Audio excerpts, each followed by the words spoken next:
story Rabat Hotel. Room 106 before 109. So, ayan, pagpasok ng room, aircon controls, lights, and then washroom, bathroom, comfort room, whatever. My favorite part, yung bathtub nila. Double vanity.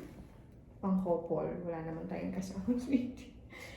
Then, the shower area. The toilet. Full-length mirror.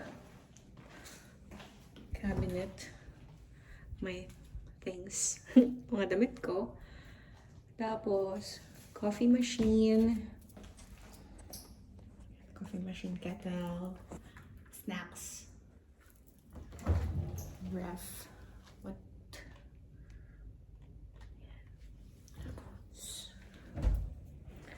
Ayan.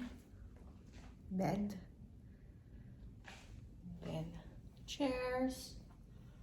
TV. Ako. And then we go outside.